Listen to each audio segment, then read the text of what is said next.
Gillibrand from New York says the other senator, the senior senator from New York, Chuck Schumer, there's no better person to bring us together than Senator Schumer. She apparently is unaware of the allegation made by Jay Homnick, who said that a young Chuck Schumer running for office put together a plan to get rid of a couple of buildings of blacks in a Flatbush neighborhood because the racist neighborhood neighbors wanted them out.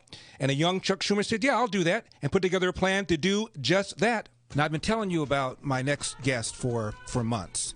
He wrote a piece almost 11 years ago called Race to the Top, which appeared in the American Spectator. We have it up on LarryElder.com. He's a senior fellow at the London Center for Policy Research. Please welcome to the program Jay Homnick. Jay, we haven't talked in years. Nice to talk to you. Yes. That was back when we were both young fellows. That's right. Now you're a sage, and what does that make me? Maybe an owl. Where are you stationed? Are you in London? Well, the London Center for Policy Research is named after Dr. Herbert London, who's the head of the center. So everyone, the kind of people I want to fool into thinking I'm in London, I don't correct them.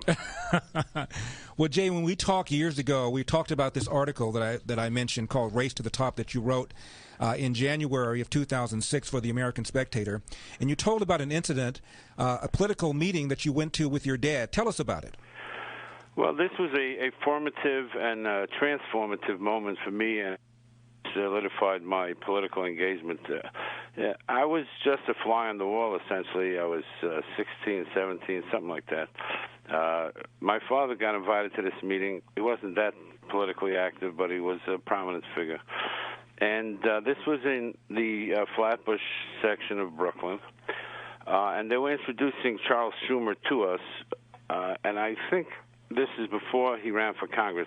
He was becoming a state assembly person. So they were introducing, and they were trying to sell him to us. He was not a very impressive figure, I must say. He was whiny, nasal, didn't seem to have much confidence. And they were trying to put him forward and sell him on the basis, and unfortunately, all the assumptions that went into this are horrible, but they put him forward on the basis that he's going to get the blacks off Avenue K. If you know the Flatbush section, it tends to be a white section of single-family homes, and for whatever reason, over the years, it evolved in that way. But there's a cluster of apartment houses on Avenue K where blacks resided. And frankly, they were not violent. There wasn't any kind of there were no clashes going on in the streets. There was no fear. If there was a problem, I didn't detect a problem. I lived there. But to whoever had a problem with it, it would only been on a strictly racist type of basis. And so they brought Schumer to us, and they say, this guy's a genius. He's got a plan to get the blacks off Avenue K. Really? How's he going to do it? Well, here's what he's going to do. So he's going to make some kind of a state-funded refurbishing of those buildings. So on paper, it'll look like he's helping the blacks. But, of course, they can't refurbish it with the people living there, so they'll move the people out to other locations and while they're refurbishing. And then they'll turn it into a type of a co-op unit where you have to buy your way back in. They were assuming that most of those people would not have the funds necessary to buy back in. And so by then they would already, would take a year or two for the construction. They would be settled in the new area anyway. They wouldn't bother to come back. And then they would sell these apartments to white people, and that would be the solution. So here was a man whose career was launched on a racist premise, on a manipulation of political power to achieve racist ends. Absolutely disgusting. Now, Jay, this Chuck Schumer, he was not in office. He was running for New York Assembly at the time? To the best of my recollection, I'm not positive on the date, so I'd have to go back in his career. It was either, it seems most logical to me that we didn't know him at all yet, so he would have been running for state assembly. Now, he stood up. How many people were at this meeting, roughly? This is not the kind of thing you say in front of a large crowd. It was, 10, 12 people who had some clout.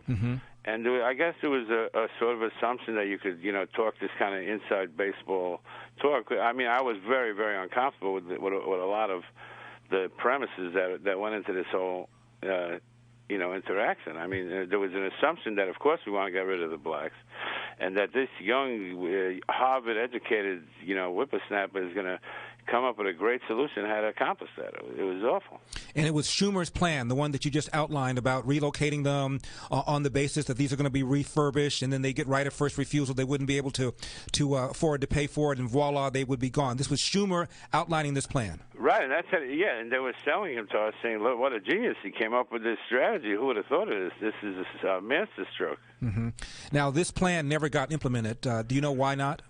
Well, it did get implemented in that they did do the refurbishing, but they underestimated the capacity of the people to move back. They were able to raise the funds and came back, most of them, and it's pretty much the neighborhood is the same as it's always been, except that the blacks ended up with better housing, which was all to the good, but that was not the intention. What did your father think of this plan? Well, my father was not really that political a figure, and I didn't really discuss it with him. I was a teenager, and to me it was just revolting. Mm-hmm. So, why did you take so long before writing about this? You were 16 years old, but you didn't write about this for years. I was just a kid at the time. Mm-hmm. But that's really what got me motivated to politics. And all the years, as I was getting engaged and as a writer, I used to write first in the Jewish magazines and eventually broadened into the Washington, D.C. magazines. And I was working my way up the ladder, so to speak, and I always wanted to tell my story. And in fact, in 1996, there was a fellow named Robert L. Verga who was running against Schumer for Congress, and I actually went to apply to become his campaign manager. And he says, "Who are you? Like, where do you come from?" I said, "You don't understand. This man is evil personified. If I could do anything to bring him down, I would." So. I bet if you're watching CNN, MSNBC, you haven't heard that story, have you? I'm Larry Elder.